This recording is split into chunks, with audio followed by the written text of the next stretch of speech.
Sorry, Tanya. F3, wow. Magnus has played F2, F3. I can't imagine that. I mean, this definitely was a mouse slip. I mean, it has to be a mouse slip. And he I don't wanted know to play F4, I guess. Yeah, I don't know exactly, because this is exactly the same thing that he played against Jan and knight c3, and we were kind of debating that probably after d6 he wants to go for d4, but he somehow touched the f pawn, and probably he wanted to go f4, yeah, because this f3 is of course terrible. And what is the body language of Magnus? Is he going crazy or not? Not at all. He looks completely unperturbed there after f3, g6 on the board in the current position that we have.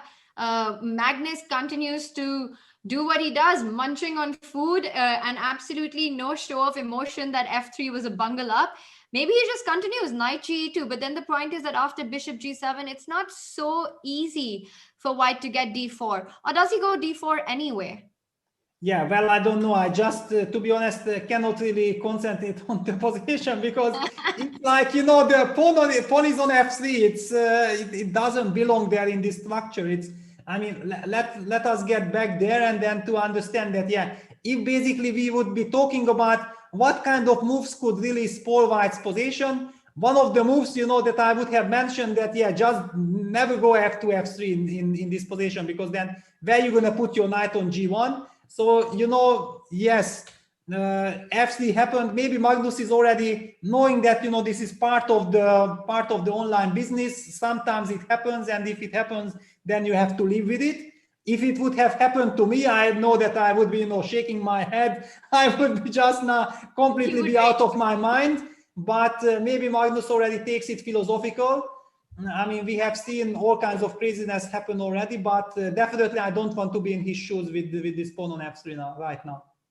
Yeah, but he looks completely chilled about what has just happened. f3, in the beginning, when we saw him just put his head down, I for a second thought that he was probably just laughing at the situation that he had created for himself, in most probably out of a mistake, out of a mouse slip, as you mentioned.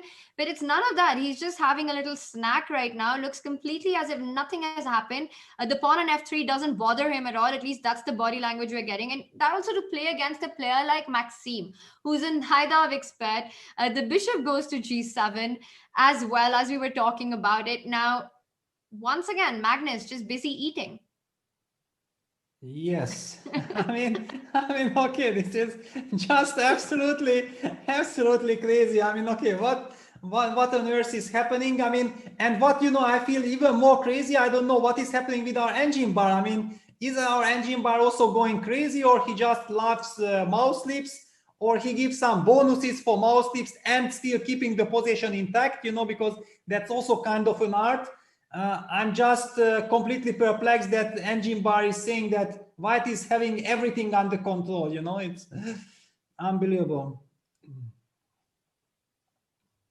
And all right, so finally, at least Magnus taking his time, because if he would somehow get, you know, d4 in, and yeah, d4 it's what he's doing, and if he gets everything out and gets bishop to e3, then he finally gets a decent position. I mean, finally it's like a dragon with bishop on b5. Maybe it was some kind of a teaser, yeah. Maybe it was all part of Magnus's prep, and he wanted to confuse us, the whole chessboard, and maybe even Maxime himself. Look at this; it's already a position. It's already a position, but if this was part of his opening prep plan, I'm going to be very, very shocked. I think he just takes it